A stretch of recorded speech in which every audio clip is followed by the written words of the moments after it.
गुरवे गौरचन्द्राय राधिकायै तदालये कृष्णाय कृष्णभक्ताय तद्भक्ताय नमो नमः। श्रुतिम परे स्मृतिम तरे भारते मन्ये भदन्त बहुविध अहोमियो नन्दं वन्दे तत्शालिन्दे परां ब्रह्म। शान्तावतार बहुव पुष्कर नवास्य सर्वत्र भद्र कृष्ण दन्न तवा लतास्य विप्रमाद भवते। नारायण नमस्कृत्य नरं चैव नरोत्तमं देवीं सरस्वतीं व्यासं ततो जयमुदीरये। समाधिदेवं करुणानिधनं कमालवर्णं सुधीतयवतरम् अपार संसार समुद्र सेतु वदामहे भागवत स्वरूपं वदामहे भागवत स्वरूपं वदामहे भागवत स्वरूपं।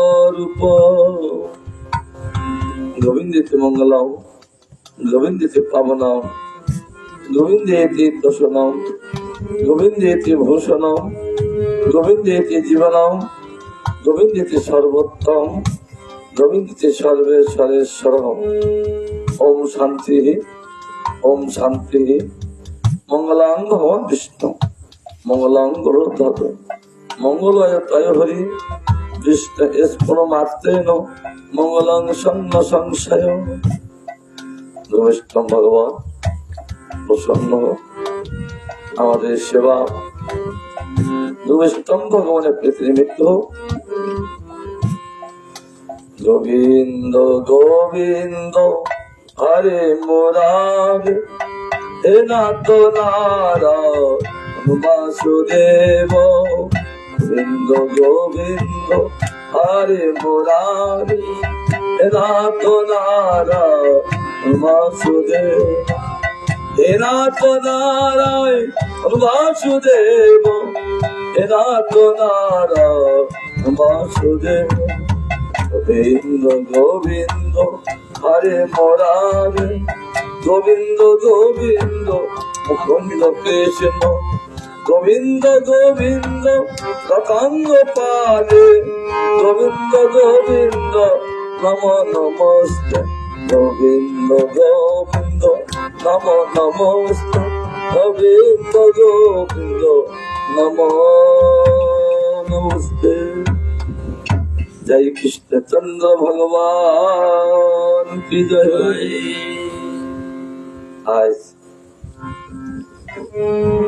আজকের আলোচ্য বিষয় জ্ঞানের সংজ্ঞা স্বরূপ। সংজ্ঞা কাকে বলে? জ্ঞানেরও রূপ আছে, সেই রূপটা সে নিজস্ব স্বরূপ নিজ রূপ। সেই সংজ্ঞাটা কি রূপ আমরা আস্বাদন করি। যে যার দ্বারা তত্ত্বের প্রকাশ হয় তাকে জ্ঞান বলা যায়। যা দ্বারা তত্ত্বের প্রকাশ হয়, তত্ত্ববস্তু বলতে অন্য কেউ নেই, ভগবান। তদীয় থেকে এসছে তত্ত্ববস্তু। যা দ্বারা তত্ত্বের প্রকাশ হয় অর্থাৎ ভগবানকে প্রকাশ করা হয়, ভগবানকে প্রকাশ করা যায়, তাকে বলে জ্ঞান। তদ্বস্তুর ভাবই তত্ত্ব, তা ভাগবতে পরম সংজ্ঞার সঙ্গীত।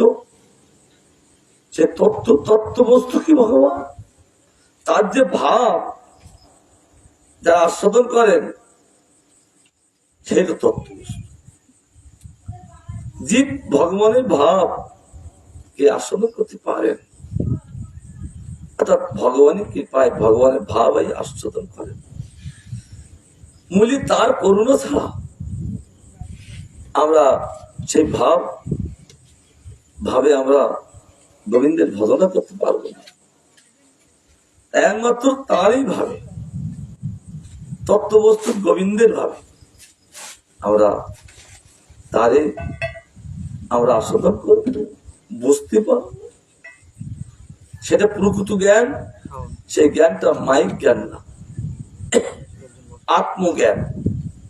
যে জ্ঞান ভগবানকে প্রকাশিত করে, ভগবানকে প্রকাশিত করে দেন। কোথায় বলেছেন? তার ভাগবতের পরম সংজ্ঞায় সঙ্গীত, সেই পরম তত্ত্বে প্রকাশ্য জ্ঞান, পরম জ্ঞান, শ্রেষ্ঠ জ্ঞান, শ্রেষ্ঠ তত্ত্বের প্রকাশ করেন জ্ঞান। সেটা পরম জ্ঞান, শ্রেষ্ঠ জ্ঞান, শ্রেষ্ঠ তত্ত্ব গোবিন্দ, আর তার জ্ঞানও শ্রেষ্ঠ জ্ঞান। পর অর্থাৎ শ্রেষ্ঠ, বাস্তব বস্তুকে প্রকাশ করত। এই যুগে তো কোনো বাস্তব বস্তু নাই, অবাস্তব বস্তু, সেটা কখনো প্রকাশিত হয় না। কখনো কখনো এই জগতে তিনি প্রকাশিত হন, কিন্তু আজ প্রকাশিত, কালকে আর নাই। যে মাইক বস্তু প্রকাশিত হলেও অনিত্য। তাই ভক্তিমতা বলেছেন, বস্তু কাকে বলে? ধাতুতে দুপত্তায় হলে বস্তু বলে। সেটা জৈব ধর্মে ভক্তিমতা বলেছে।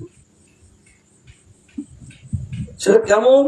যার অস্তিত্ব আছে এবং যার প্রকৃতি। এই জগতে কোনো বস্তুর অস্তিত্ব নেই, আজ আছে কাল নাই, ভগবান একই রকম, তিনি অস্তিত্ব থাকেন।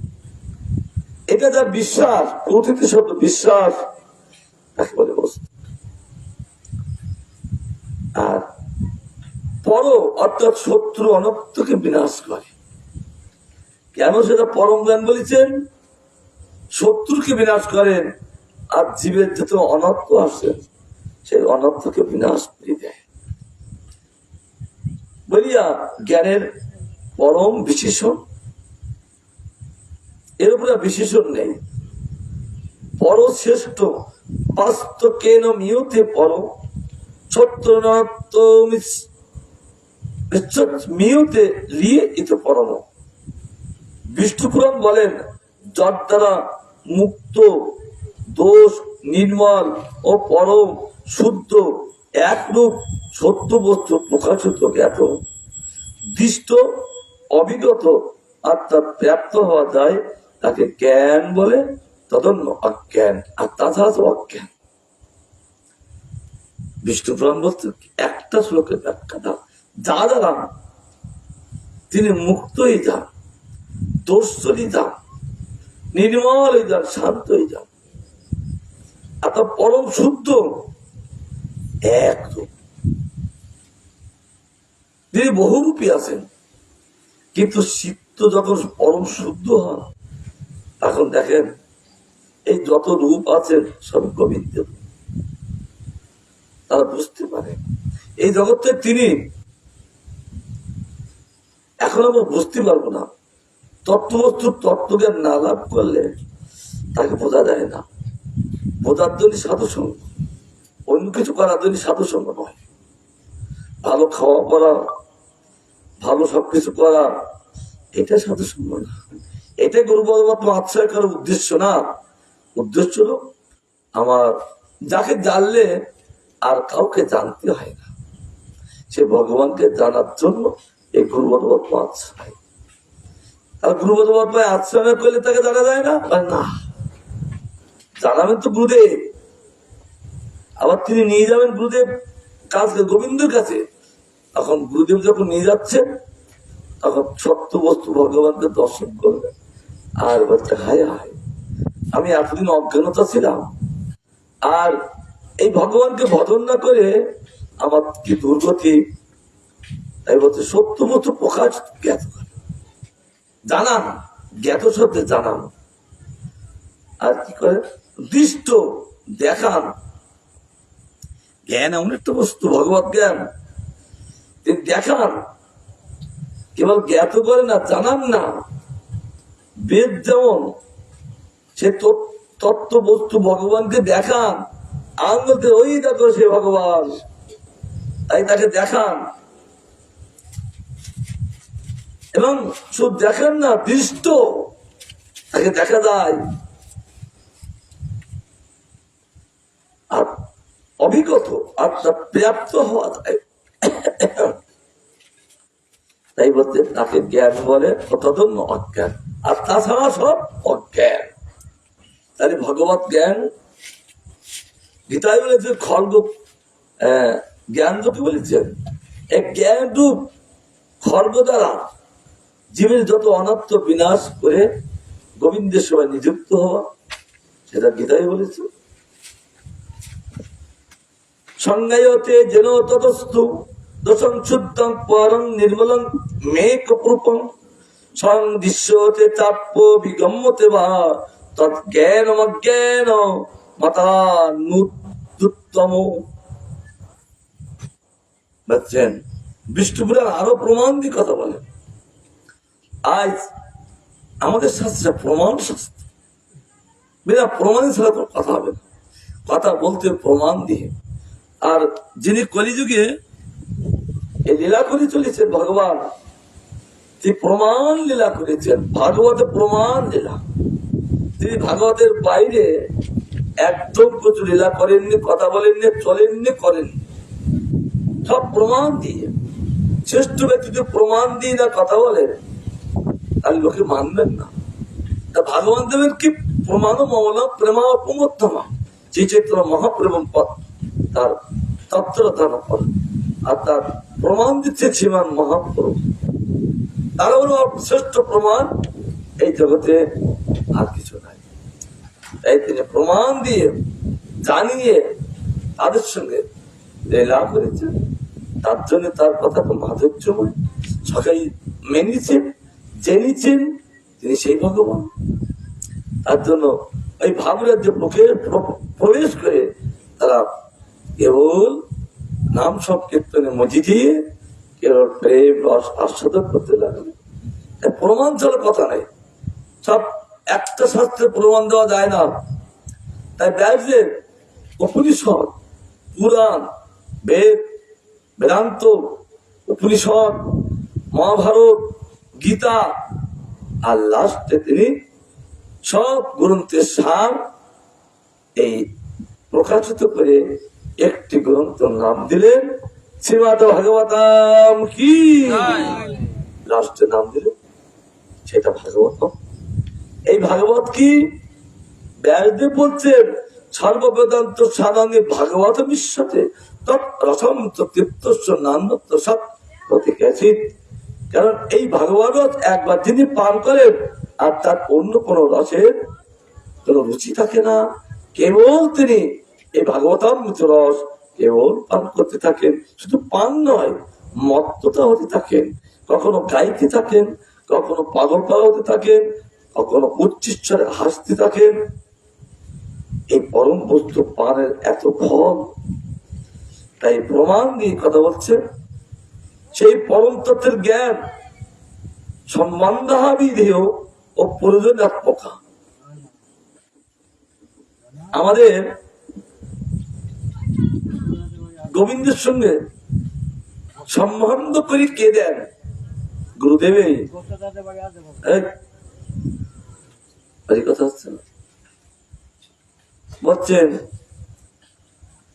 এই ভগবানকে প্রকাশ সম্বন্ধ করে দেবেন কে? গুরুদেব। যেমন বালকটা বড় হয় তখন তার সম্বন্ধ করে দেন তার মাতা বা পিতা। আর তদ্রূপ জীব জাতিকে গুরুদেব নিয়ে ভগবানের কাছে এই তোমার আরাধ্য, এনার সঙ্গে নিত্যকাল অবস্থান করো। তারপর ইনি যেটা বলবে তুমি সেইভাবে চলবে। এই জন্য সম্বন্ধ দেবতা তিনি তার সাথে পরিচয় করে দেন। গুরুদেব যেমন মাতা পিতা পরিচয় করে দেন, আর তার পাদপত্রে যারা আশ্রয় নিচ্ছেন তাদেরকে তিনি মদন মোহনের কাছে নিয়ে বলে দেন, এই রূপ তোমার সম্বন্ধ দেবতা, এনার কাছে বসে ভজন করো, আর পরপর আর কি করণীয় সব তিনি বলে দেবেন। আর এই জন্য মহাপ্রভু এই কলিযুগে এসে তিনি 4-5 জনকে আচার্য করেছেন, গুরু করেছেন। হরিদাস ঠাকুরকে নামের আচার্য করেছেন, তার মুখে নাম তত্ত্ব প্রকাশিত করে তাকে নামাচার্য করে তাকে জগতের কাছে জানিয়েছেন। আর সম্বন্ধ তো হবে, সম্বন্ধ বলে সম্বন্ধ দেবতাকে মদন মোহন আর একজন গোবিন্দ, একজন রঘুনাথ দাস গোস্বামী, অর্থাৎ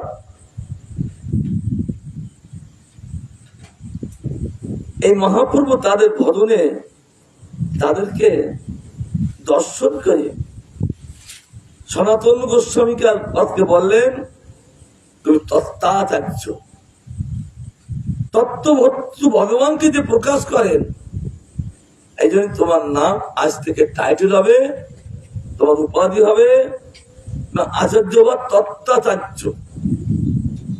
তার জন্যে সেই সনাতন গোস্বামী বলেন তত্ত্বাচার্য,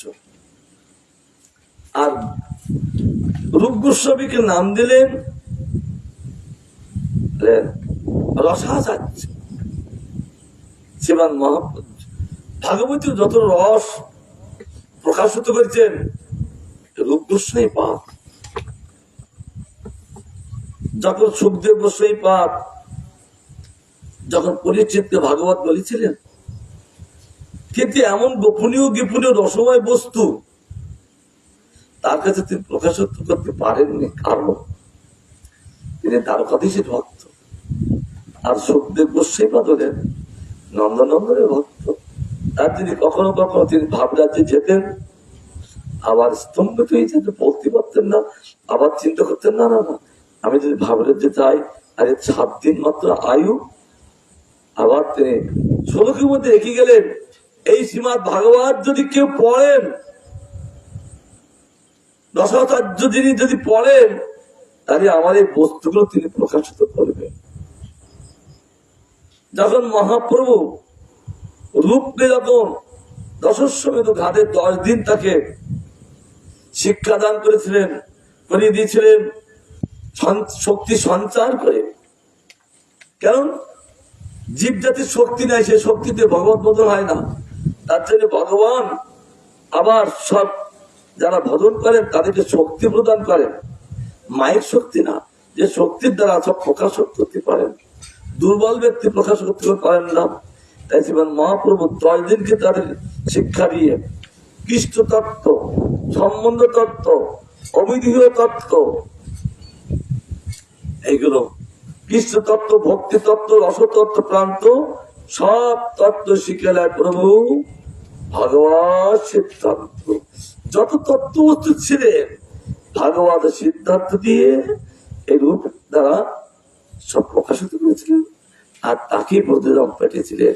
তিনি বোধদামে এসে যখন ওই শ্রীমদ ভাগবত গ্রন্থ দেখলেন, আর বলছে বাবা এতে অমূল্য বস্তু আছে, কারণ শ্লোকের কোনায় কোনায় তিনি লিখে গেছেন।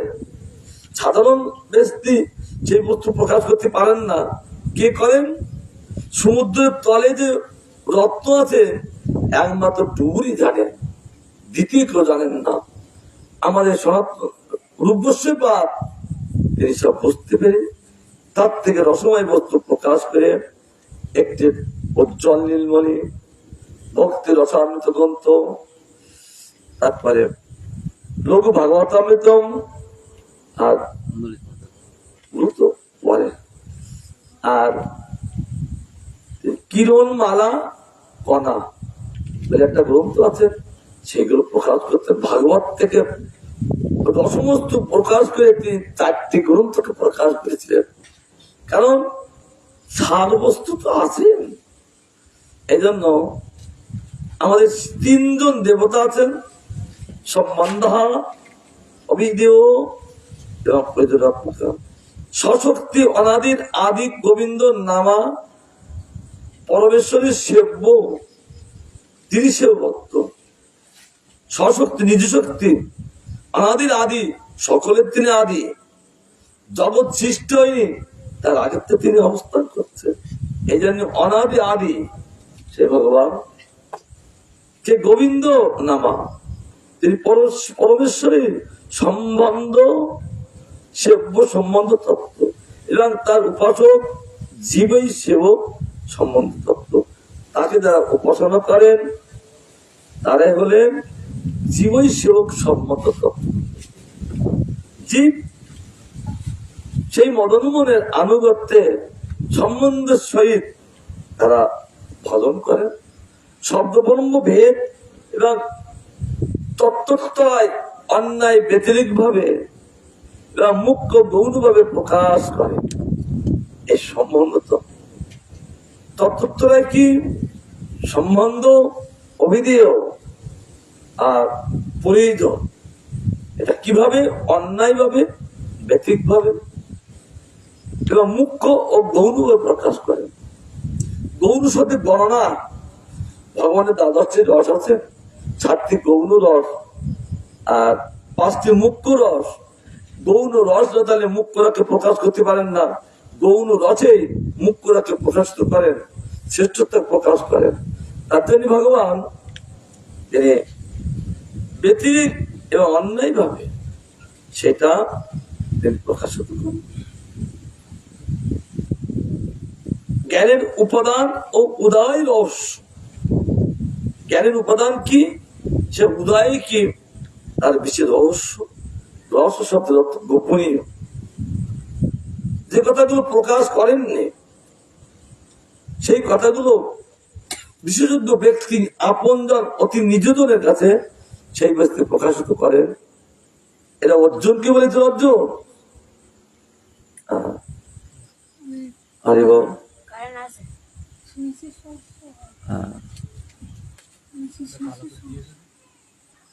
অর্জুন হাওয়া হচ্ছে বলছেন অর্জুন আরে বল, সব বন্ধ গেল। আরে বল, যাই হোক বলছেন অর্জুন,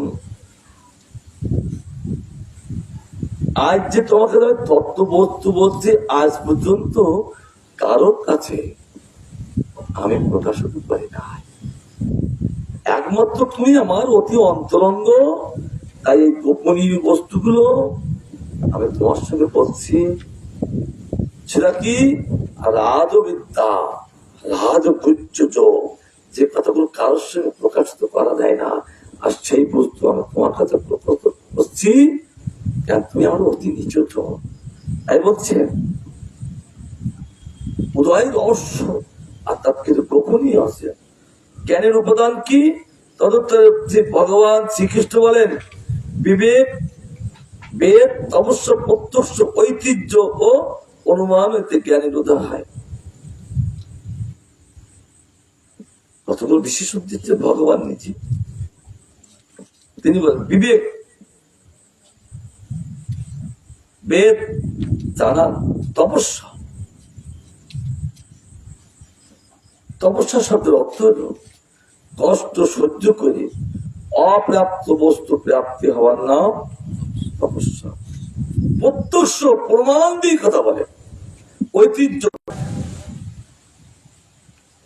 এটা তখন অনুমান করে, আর তখন বুঝতে পারেন, তখন তার অন্তরে জ্ঞানের উদয় হয়। আমাদের সকলের জ্ঞান আছেন, উদয় হচ্ছেন না কেন? জ্ঞানের একটা দরজা দেওয়া রয়েছে, বিবেকের দরজাটা না খোলা পর্যন্ত সেই আমাদের জ্ঞান উদয় হচ্ছেন না। সেই দরজাটা কি? মোহ। এই মোহ হলেন জ্ঞানের দরজা। এই জ্ঞানের দরজা ভেঙে জ্ঞানকে উদিত করেছিলেন বিদুর। কাকে? ওই ধৃতরাষ্ট্রকে। আর নারদ মুনি তিনি এই মোহ দরজা ভেঙে দিয়ে জ্ঞানের উদয় করিয়াছিলেন রত্নাকর দস্যুকে। আর ব্যাধকে সাধু ছাড়া ওই মোহরূপ দরজা কখনো সে ভাঙতে পারেন না, খুলতে পারেন না। একমাত্র মোহরূপ দরজা। মোহ কাকে বলে? ঝগড়া করেছে, কিন্তু এমন তার প্রতি ক্রোধ আর এমন মোহ তার মধ্যে উৎপাদন হলো, ওকে মেরিটাই খাবো, ওকে না মেরে আমি খাবো না। ও কেন আমার বেশি কথা বলল? এই মোহ। মোহ যে কতটুকু জীবকে অধঃপতনে নিয়ে যায় আমরা বুঝতে পারি না। ভগবত তত্ত্ব জ্ঞান উদয় হলে তখন সে আর কখনো অজ্ঞানতা থাকেন না। এটা আসেন অজ্ঞানতার দ্বারা।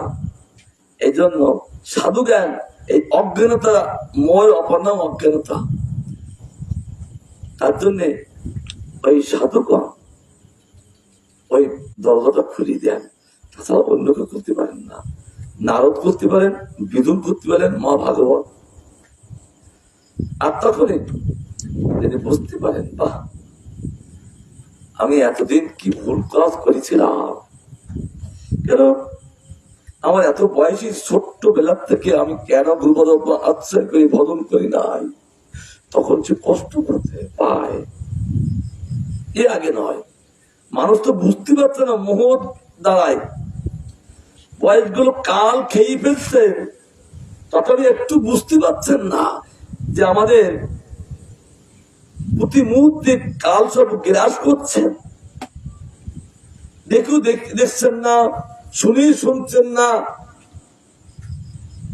এত অজ্ঞানতা, মোহের দ্বারা অজ্ঞানতা ঢাকা থাকে। আর যখনই সাধুগুরু বৈষ্ণবের কৃপায় যখন অজ্ঞানতা নষ্ট হয়ে যান, মোহ, তখন তার বিবেক করে যায়, হায় হায় কি করলাম আমি এতদিন।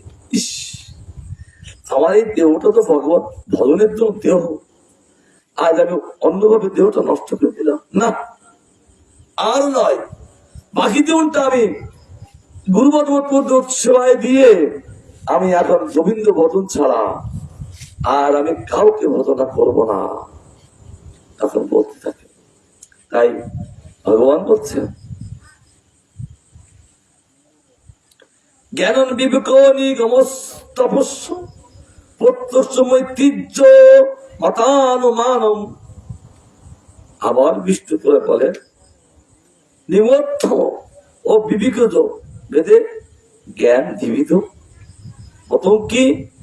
নিগমর্থ, মাতা পরম্পরায় যে জ্ঞান, ভগবত জ্ঞান, ভগবান ব্রহ্মাকে বলেছিলেন, ব্রহ্মা নারদকে বলেছিলেন, নারদ ব্যাসদেবকে বলেছিলেন, ব্যাসদেব তিনি বলেছিলেন তার পুত্রকে সুখদেবকে, আর সুখদেব বলেছিলেন পরীক্ষিতকে।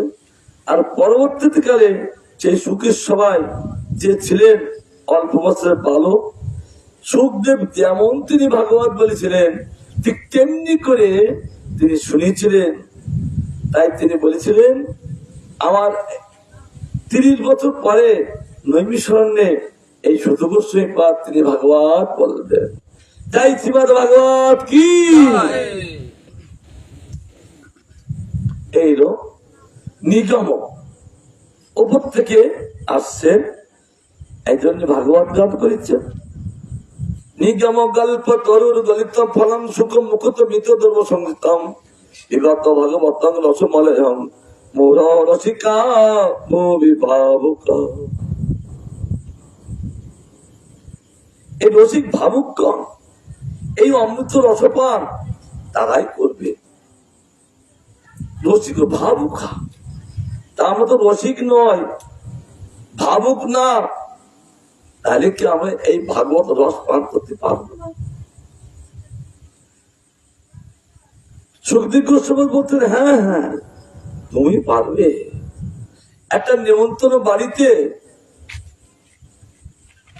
যখন অব্যাখ্যাত ভক্ত যারা সবাই আসেন আর অনিমন্ত্রিত লোক তারা আসেন, তারাও প্রসাদ পেয়ে যান। এই রসিক ভাবুকগণ তারা কেউ রসামৃত পান করছেন, আর তাদের ভিতরে বসে থাকলো সাধু দয়ালু, তিনি কৃপা করে আমাদের একটু পান করাবেন, আর যেই একটু দিবেন তখন তারা বলতে থাকেন এই ভাগবত রসপান ছাড়া আর কিছু রসপান যে আছেন এরপর কিছু নাই, কেবল তারা ওই সাধুদের পিছনে থেকে ওই সাধুরা দেয় আর তখন রসপান করতে থাকে। জয় শ্রীকৃষ্ণচন্দ্র ভগবান কি মতই যান। তাই নিগমত্ব সুখের থেকে যে জ্ঞান আসছে সেইগুলো নিগমত্ব, আর বিবিকত বেদের জ্ঞান বিবিধ। বিবেক থেকে যে জ্ঞান উদয় হয় তাকে বলে বিবেক সত্য। তার মোটা নষ্ট করে নষ্ট হয়েছেন আর বিবেক খুলে গেছেন, আর তখন তার মধ্যে জ্ঞান উদয় হলেন। এইগুলো নিগমত্ব আর বিবেক জ্ঞান দুই বিবিধ। অর্থাৎ নিগম সাধন বিবেকে হইতে জ্ঞান সংজাত হয়। ওই পরম্পরা আসছেন, সেই পরম্পরা থেকে আবার যাদের বিবেক খুলে গেছেন তারা সাধকদের বিবেক খুলে যায়, আর তা হইতে জ্ঞান সংজাত হয়, জ্ঞান প্রকাশিত হয়। এজন্য জ্ঞান নিগমত্ব বিবেকজ। ভগবান শ্রীকৃষ্ণ বলেন সত্য হইতে জ্ঞান উদিত হয়। যার মধ্যে সত্য নাই তার মধ্যে জ্ঞান উদয় হইতে পারেন না। সত্য মানে সত্য বস্তুকে আধার, যার মধ্যে এই ভগবত তত্ত্ব আধার নাই সেটা প্রকৃত জ্ঞান হতে পারেন না। এই জন্য শ্রীমান মহাপ্রভু শিবাসম্বরে যখন যার চত্বর করলেন আর ফ্রি ডিস্ট্রিবিউট চলছে, দান চত্বর করলেন, অনেকে পাত্র না নিয়ে তারাও এসে গেছেন। মহাপ্রভু সে কি কিছু নিতে গেলে তো কিছু পাত্র নিয়ে আসতে দেয়, আনেননি। শ্রীমান মহাপ্রভু পাত্র দিয়ে সে প্রেম দিয়ে তাকে দিলেন। তাদের সত্য হইতে জ্ঞান উদিত হয়, সত্য সত্য সত্তা আধার শক্তি থেকে জ্ঞানের উদয় হয়। যার আধার নেই, আধার শব্দ অপর নাম পাত্র। এই ভগবত কথাটা আমরা আস্বাদন করবো, পাত্র তো চাই। সেই পাত্রের নাম হলো চিত্তরূপ পাত্র। এই চিত্তরূপ পাত্রে এই ভগবত কথামৃত রসপান করে সেখানে রাখতে হয়। তার জন্য ভগবান বলছেন সত্য হইতে জ্ঞান উদিত হয়, সত্তা সন্ধ্যাইতে জ্ঞানম। তিনি আরো বলেন সত্য গুণাক্রান্ত শান্ত চিত্ত যখন আমাতে সমর্পিত হয় তখন এই পরম ধর্ম জ্ঞান লাভ করে, আর তখন বৈরাগ্য যান, বিষয়ের মধ্যে আর কিছু তিনি চায় না, আর তখন ঐশ্বর্য প্রকটিত হয়।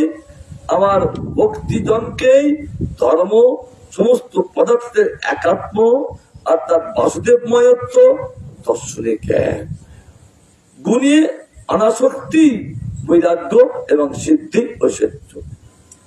তখন তিনি বোঝেন গুণে অনাসক্তি, তার এই জগতে কিছু বস্তুতে আসক্তি নাই, অনাসক্তি হয়ে যান। জগতের মধ্যে তার কোন আসক্তি নাই। তাই বলছেন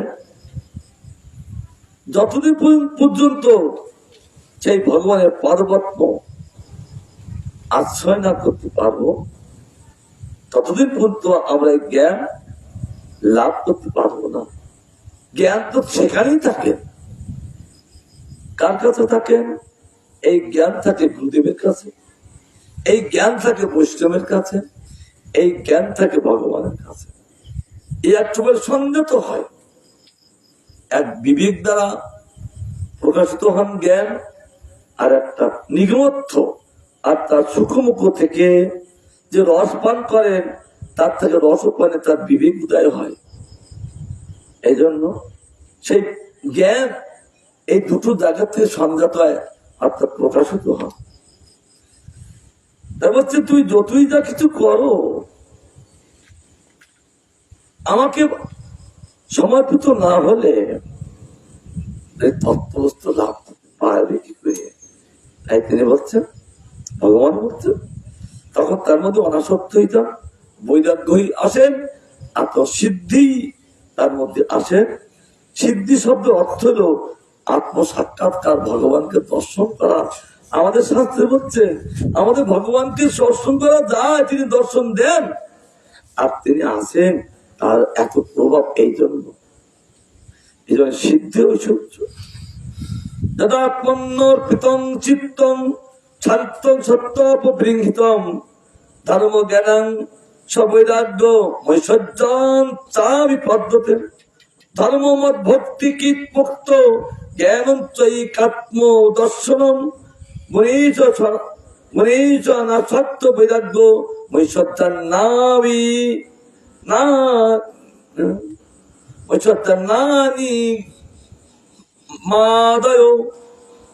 যে শুধু দস্যিবাদ ভাগবতে বলেন ভগবান বাসুদেবে প্রযুক্ত ভক্তি যোগে বিশুদ্ধ জ্ঞান। এক কথা বলে দিলেন সৌম ঋষিকে, দেখো সৌম ঋষি বাসুদেব প্রযুক্ত আত্মার পরোক্ষ রূপে যুক্ত এই যান, এই জগৎটায় তিনি, এই জগৎটা তিনি ছাড়া আর কেউ না। আত্মদর্শন বাসুদেবময়ত্ব, তিনি যেদিক তায়ার সেদিন কেবল ভগবান, এটা বুঝতে পারেন। আর তখনই তিনি প্রযুক্ত হিদান পরোক্ষ রূপে, সম্যরূপে, ডাইরেক্ট রূপে ভগবানের সঙ্গে যুক্ত হিদান, তাই বলে প্রযুক্ত। সেটা কেমন? কেবল ভক্তি যোগ, আর কোন যোগ নেই। আর ভক্তি যোগে সবকিছু বিশুদ্ধ জ্ঞান, আর কি হয়? বৈরাগ্যের জনক হয়ে যান। বাসুদেবে ভগবতী ভক্তি যোগ প্রযোজিত কেন জনতায় বৈরাগ্য জ্ঞানাঞ্চ যত হেতু কম, ভগবত বলছে। তখনই বাসুদেবে ভক্তিযোগ হলে সবকিছু লাভ করা যায়। আর তার মধ্যে বৈরাগ্য আছেন, জ্ঞান আছেন, আর যত অহেতু কম, কেবল ওই জ্ঞান লাভ করতে থাকে, আর কোনো হেতু নাই। আমাদের তো হেতু আছে,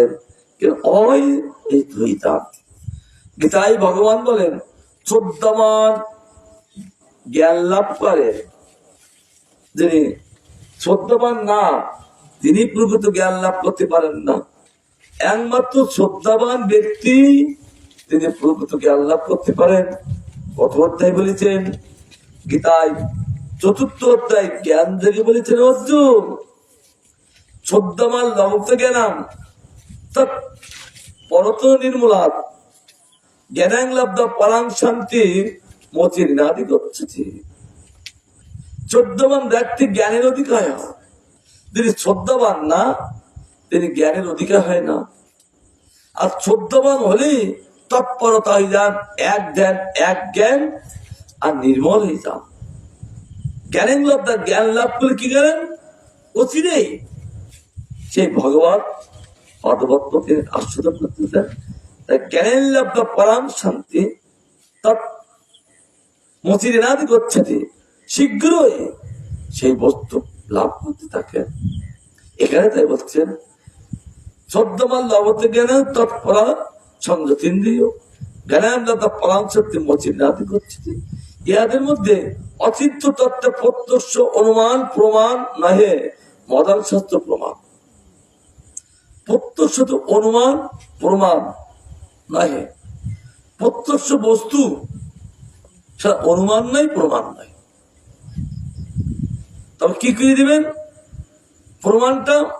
মদন শাস্ত্র পরে মদন গণে একমাত্র তার প্রমাণ দেবেন, তাছাড়া এই জগতে আর কেউ প্রমাণ দিতে পারেন না। এটা কে বলেছেন? যম মহারাজ তার দুধগণকে বলেছেন, হে দুধগণ, এই ভাগবত শাস্ত্র একমাত্র আমরা জানি, অন্য কেউ জানে না। প্রমাণ দিয়ে তারা কথা বলে। ভাগবত শাস্ত্রের দাদার মদন আছেন, সম্য নারদ সম্য কুমার মনোকর্তব্য প্রহ্লাদ জমক বিষ্ণম বলি যম সুকান্ন। আমরা দর্শন জানি, তিনি যম মহারাজ আর দুধগ্রন্থ বলেছিলেন। তখন অদামিল উপাখ্যানে যখন অদামিল যখন নারায়ণ বললে বিষ্ণু দত্ত কনেছে, তার গলায় যে ফাঁস দিয়েছিলেন সঙ্গে সঙ্গে খুলে দিয়েছিলেন। তখন সে যমদূত আর বিষ্ণুদূত সে কথোপকথন করতে লাগলেন। যমদূত গান তারা বহু প্রমাণ দিয়ে কথা বলতে লাগলেন, ষষ্ঠ স্কন্ধে ভাগবতে বলছেন। তারপর তাদের কথা শুনে বলে, তোমরা কি যম মহারাজের ভক্ত না, সেবক না? তা তোমাদের মধ্যে তত্ত্বের ভুল কেন? আমাদের যম মহারাজ তো দাদার মহাজনের একজন, আর তোমাদের মধ্যে অতত্ত্ব কেন? তখন তারা বুঝতে পেরেছিলেন, তখন তারা নিবেদন করেছিলেন যম মহারাজকে। তখন তিনি বলেছিলেন, দেখো ধর্ম তো সাক্ষাৎ ভগবত পণ্ডিত নামে বিদুরেশ নামে দেওয়া না সিদ্ধ মুখ্য ঔষধ মনুষ্য বিদ্যার। অর্থাৎ ধর্ম তো সাক্ষাৎ প্রমাণিত বস্তু, সেটা কে জানে? বিগত ঋষিগণ জানেন না।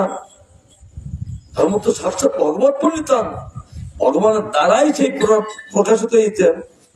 সেটা বিগত নারদের ঋষিগণ তারা জানেন না, মনুষ্য জানেন না, বিদ্যাদার জানেন না, এই জগতের লোক তো জানেন না। তখন তারা বলেছিলেন, তাড়াতাড়ি জানেন, আমরা দ্বাদশ মদন জানি। তাই বলছেন প্রত্যক্ষ প্রমাণীদের অনুমান প্রমাণ দিয়ে সেটা জানা যায় না। অনুমানে কোনো প্রমাণ হয় না, হয় কম হয়, হয় বেশি হয়। কেন অনুমানে প্রমাণ না? এই দেখো তো এটা কত হয়, অনুমান কি বলো, এই 20 কিলো হতে পারে, বলেন না, মেপি দেখো কমই। এই জন্য বলতে অনুমান কোনো প্রমাণ নাই। প্রমাণ হলো মদন বাক্য শাস্ত্রে প্রমাণ দেয়। কি শুধু বাস্তব কথাগুলো। অন্য তো কার্য ধর্মাধর্ম নির্ণয় শাস্ত্রের প্রমাণিকতা ছুত। অর্থাৎ ছুত শাস্ত্র হলো বেদ, জানিয়ে দেন। বেদ হলো শ্রুতি শাস্ত্র, উপনিষদ পুরাণ। শ্রুতি হলো মাতা, উপনিষদ ভগিনী, পুরাণ ভাই। এগুলো প্রমাণিত দেন। তাদের শ্রুতি শাস্ত্র হলো বেদ। বেদ কাউকে জানেন না। যারা বেদ পড়েন আর বলে আমার পড়ে তোর কি বুঝতে পারলে, ওই দেখো সে ভগবান, তাকে তোমরা আশ্রয় করো, ভজন করো। বেদ শব্দে জানিয়ে দেন কে? ওই বেদ। এরা মুখচ্যুত বাণী, এরা প্রকাশিত হয়ে জীব জাতিকে কেবল ভগবানকে জানিয়ে দিচ্ছে, তোমরা সেই গোবিন্দকে ভজনা করো। জয় শ্রীকৃষ্ণচন্দ্র ভগবান কি জয়। কিন্তু সেই বস্তু লাভ করবেন কি করে? লাভের উপায় কি? লোকনাথ আমাদের নরনাথ ঠাকুর তিনি বলছেন, শুনিয়াছি সাধু মুখে বলে সর্বজন, শ্রীরূপের কৃপায় মিলে যুগল চরণ। এত তত্ত্ববোধ বস্তু বলার উদ্দেশ্য কি? মানুষকে সৎভাবে চালিত করে সেই রাধা গোবিন্দ সেবায় নিযুক্ত করা। তার জন্য এত শাস্ত্র। কারণ মানুষ এমন, তারা ধরতে পারে না, তার জন্য ও বহু দৃষ্টান্ত দিয়ে তাকে বোঝাইতে হয়। আর এমন এমন ব্যক্তি আছেন, তারা একবার বললে তারা ফট করে ধরে নেয়, আর কেবল তারা রাধা গোবিন্দে ভজন করতে থাকে। আর অনেকে অনেকবার বললো তারা ধরতে পারেন না, জানতে হবে যে একবার যাকে পলাইছেন তার পূর্বজন্মের স্বীকৃতি বহু আছে, আর যার স্বীকৃতিটা কম অনেকবার বলেও তিনি ধরতে পারেন না।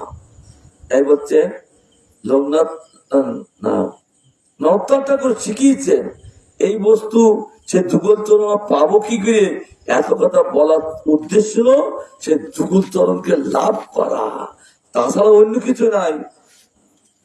যুগল চরণে লাভ করতে গেলে কার কাছে যেতে হবে? একমাত্র রূপীর কৃপায় এই যুগল চরণ লাভ হবে। তারপর চিন্তা করলেন না না না না, আর একজন আছেন যে তিনি গৌরীদের পরিবার কে, হা প্রভু সনাতন গৌর পরিবার সবই মিলে বাঞ্ছা পূর্ণ করো আমার। কারণ সনাতন হল গৌরীদের পরিবার, তিনি মূল। এই জন্য তার কাছে কিছু না বলে আমি এত বড় আশা করতে যাচ্ছি কেন? কারণ পরিবারকে না যেই অন্যভাবে চলে যাচ্ছি, দোষ। তার জন্য তিনি ত্রিকালজ্ঞ, ভবিষ্যৎ বর্তমান যখন রূপের কাছে ইচ্ছা করলেন, সঙ্গে সঙ্গে রূপ যেন অন্তরে তার বলে দিলে, যে মূল পরিবারে যিনি অবস্থান করছেন, যিনি পরিচালনা করছেন, বাঞ্ছিত পূর্ণ করবেন তিনি সনাতন গোস্বামী পাদ। কারণ তিনি বড়বাসীদের বড় বাবা। বোধধামে ওই বোধবাসীদের বড় বাবা সংসারে যা কিছু করবে, জমি কিনবে, কেউ মারা গেলে, বিবাহ হলে, সংসারে যত সমস্যা হোক, ওই সনাতন গোস্বামী পাদকে সব জানাতে। একজন বলছে সে কি, তিনি অজেন সারাম ওখানে তিনি রাজকার্য ছেড়ে দিয়ে বৃন্দাবনে কেবল ভজন করতে আসলেন, আর তিনি আবার গৃহস্থের সঙ্গে মিশছেন কেন?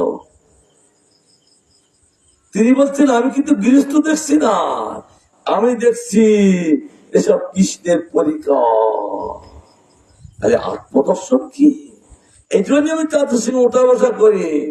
তখন সেই ব্যক্তি বলছে হায় হায়, আমার তার জন্য অপরাধ হলো, কারণ আমরা জানতে পারি না। তাই তিনি প্রতি পদে পদে আমাদের সব শেখাচ্ছে। আর কি দিয়ে? কার্য ধর্ম নির্ণয়ের সাথে প্রমাণিকতা সুতম হয়। প্রমাণ দেয় ভেতর চতুস্তু নিত্য তার আর অচিন্ত লক্ষণ পরম তত্ত্ব শাস্ত্র ব্রহ্ম বলিয়ায় শীঘ্রই শ্রেষ্ঠ প্রমাণ। সেটা কি? চতুস্তু নিত্য তার, অর্থাৎ নিত্য বস্তু, অচিন্ত লক্ষণ। এই লক্ষণটা অচিন্ত, সাধারণ ভাবে এটা লক্ষণকে বলা যায় না। পরম তত্ত্ব আর তার শ্রেষ্ঠ তত্ত্ব শাস্ত্র গম্য, সেটা লাভ করা যায়, গমন করা যায় বলে শাস্ত্রে শ্রেষ্ঠ প্রমাণিত দিচ্ছে। তস্মাৎ শাস্ত্র প্রমাণান্তে কার্য ব্যবস্থিত শাস্ত্রে জনিতা। অতএব শাস্ত্রীয় অর্থাৎ বৈদিক জ্ঞানেই শ্রেষ্ঠ জ্ঞান। বৈদিক হল বিশেষ জ্ঞান, বিধির জ্ঞান, বিধি শিখান। সকলে আগে রাগমার্গে যায় না, আগে বিধি আছে, বৈদিক বিধান আছে, প্রথমে একটা করণীয় থাকে। সে জ্ঞান হলো শ্রেষ্ঠ জ্ঞান। কি জ্ঞান? শাস্ত্রীয় জ্ঞান।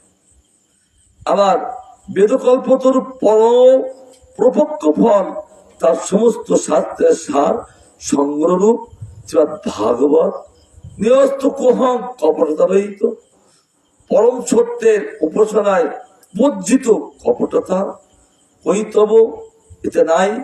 ধর্ম এবং নির্মল জ্ঞান মহাপ্রাধান্য। এরপরে আর এত সুদূর কেউ দান করতে পারেননি। অতএব ভাগবত জ্ঞানে পরম চরম, ভাগবত জ্ঞান বিজ্ঞানময় বিশেষ জ্ঞান। কারণ ইয়া আত্মদর্শী, আত্মকে দর্শন করার, ভগবানকে দর্শন করার ভগবত জ্ঞান। আর পরমহংসগণ কর্তৃক পরিগীত, তারাই একমাত্র পরমহংস, হংস, পরমহংস, কোটিচার, বহুচার, একমাত্র যারা বাহ্যের কোন জ্ঞানে থাকেন না, আত্মদর্শনে প্রতিষ্ঠিত থাকেন, তারাই তাদের দ্বারাই পরিগীত হয়, তারাই তাকে গান করে থাকেন। এই ভাগবত তত্ত্ব ছিল ব্যাসদেবের ভক্তিযোগ পরিভাবিত অমাল সমাধি ও সংপ্রাপ্ত বিষয়। অতএব নিঃসন্দেহে ইয়ার জ্ঞান সমদরণীয়, আদর করতে হবে। এটা এই জ্ঞান ব্যাসদেব তিনি বুঝতে পারেননি, না বুঝতে পেরে তিনি বহু গ্রন্থ প্রকাশ করলেন, কিন্তু তিনি শান্তি পাচ্ছেন না। কোন পুরাণে ব্রহ্মার মহিমা কীর্তন করেছেন অধিক, আর তাতে কৃষ্ণে একটা করে দুটো করেছেন। কোন শাস্ত্রে দুর্গা দেবীর খুব মহিমা কীর্তন করেছেন, কোন পুরাণে তিনি প্রকাশিত করেছেন মহাদেবকে প্রকাশিত করেছেন। এই জন্য যার তত্ত্ব প্রকাশিত করলে সবাই সেই তত্ত্বে প্রতিষ্ঠিত থাকেন, তার জন্য ব্যাসদেবের মধ্যে ভুল এসে গেল, তাহলে সাধারণ জীবের মধ্যে আর ভুল হবে না, এ বিষয়ে সন্দেহ কি? অবশ্যই আসবেন। অর্থাৎ সেটা শেখালেন। তিনি অশান্তিতে ভোগ করছেন, তিনি ভগবান, ভগবান হয়ে যদি অশান্তিতে ভোগ করেন, আর আমরা তো মনুষ্য, তো অশান্তিতে ভোগ তো অটোমেটিক করবো নাকি? আমরা মনুষ্য জাতি, আমরা তো কেউ না, তার জন্য আমরা এগুলো তো ভোগ করবোই। আর তাই নারদ মনে এসে বলছে, মা কেমন আছেন? দেখি বোঝা যাচ্ছে আপনি অশান্তিতে অবস্থান করছে।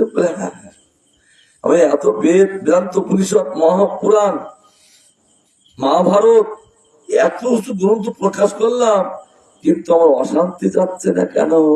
তখন গুরুর গুরু নারদ মনে এসে বলছেন, আমরা তো ভুল হয়ে গেছে। অন্য ওদেরকে মহত্ব কীর্তন করেছেন, যার মহত্ব কীর্তন করলে সকলের মহত্ব প্রকাশিত হয়, আর তার মহত্ব প্রকাশ করেনি, এই জন্য আমরা অশান্তি। কেন? গুরুর গুরু আছে, তারা ভুল ধরে দেয়, নারদ গুরু। তাই এখানে আমরা সেই পরিভাবিত অমাল মলরহিত সমাধি সংপ্রাপ্ত, অর্থাৎ নিঃসন্দেহে এর জ্ঞান সমাদরণীয়, বিশেষভাবে আদরণীয়। আমরা কালকে আবার আস্বাদন করব, 9টা বাজে তো, তাই তো, এই থাক, আমরা আবার আস্বাদন করব। 9টা 9 হয়ে গেছে। জ্ঞান লক্ষণ কি? জ্ঞান আলোকবৎ বস্তু প্রকাশক। অন্ধকার, জ্ঞান একটা আলো বিশেষ। অন্ধকার তম বিনাশক। জ্ঞানের লক্ষণ হলো এই ভগবত জ্ঞান আলো প্রবেশ করায়, বস্তু প্রকাশিত করান, জীবের অজ্ঞানতা নাশ করে দেন। অজ্ঞানতা কি? তম, অন্ধকার। অগ্নিবৎ পবিত্র তিনি, অগ্নি যেমন পবিত্র করে দেয়, এই জ্ঞান অগ্নি তিনি পবিত্র করান, আর মালিন্য নাশী, ময়লা দূর করে দেন, আর পাবন ধর্মশীল, উদ্ধার, পাবন শুধু উদ্ধার এবং ধর্মে প্রতিষ্ঠিত জীবকে করায়। এই ভগবত জ্ঞান এত সুন্দর। নহি জ্ঞানেন সদৃশং পবিত্রমিয় বিদ্যতে, জ্ঞানাগ্নি সর্বকর্মাণি পশ্চাৎ কুরুতে তথা। সর্বপ্রত্যেক জ্ঞান বৈশিষ্ট্য সংগঠন, জ্ঞানের স্বরূপ লক্ষণ এবং অনাত্মে রাগ বিচ্যুতি এক তটস্থ লক্ষণ। দুটো লক্ষণ, একটা স্বরূপ একটা তটস্থ। স্বরূপ হচ্ছে রাগ, কি রাগ? আসক্তি। স্বরূপ কি? আমি নিত্য কৃষ্ণ দাস, এটা বৈশিষ্ট্য প্রকাশিত করা। জ্ঞানের একটা মুখ্য লক্ষণ হলো স্বরূপ লক্ষণ। আরেকটা কি? তটস্থ লক্ষণ। অনর্থে রাগ বিচ্যুতি করায়, নষ্ট করায়। আর অনর্থ বস্তুর মধ্যে যেটা অর্থ না, সেটা অনর্থ, সেটাকে বিচ্যুত করে দেয়, বিচ্ছেদ করে দেয়, দূর করে দেয়। এই জন্য একটা তটস্থ লক্ষণ, একটা স্বরূপের বৈশিষ্ট্য সংগঠন করার, তাকে লাগিয়ে দেয়। আর একটা রাগের যে বিচ্যুত যত কিছু আছে সেটা নষ্ট করে অনাত্ম, বিশেষ জ্ঞানের প্রয়োজনীয়তা, এটা আমরা আস্বাদন করবো। সেটা বহু প্রমাণ দিয়ে, সেটা শাস্ত্রের কথা বলছে, আমরা বিশেষভাবে আস্বাদন করবো। তিনি প্রসন্ন মাঞ্ছা কল্পতরুবর্ষ কৃপা সিন্ধু বেবচ পতিতানাং পাবনেভ্যো বৈষ্ণবেভ্যো নমো নমঃ।